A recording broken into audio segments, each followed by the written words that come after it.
বর্তমানে বাংলাদেশ ইসলামী সমাজের ঐক্যের প্রতীক হযরত মাওলানা মুফতি সৈয়দ রিজাল করিম সাহেব কর্ণাই উপস্থিত জাতীয় নেতৃবৃন্দ, উপস্থিত সাংবাদিক ভাইরা এবং ইসলামী আন্দোলনের নেতাকর্মী ভাইরা, আমি সর্বপ্রথম আমার দলের আমির আল্লামা মামুনুল হক আপনাদের সালাম দিয়েছেন, সালাম পাঠিয়েছেন।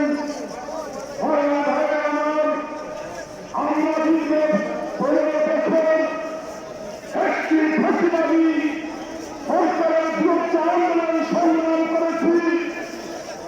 আমরা 2013 সালে আমাদের রক্ত চুরি করে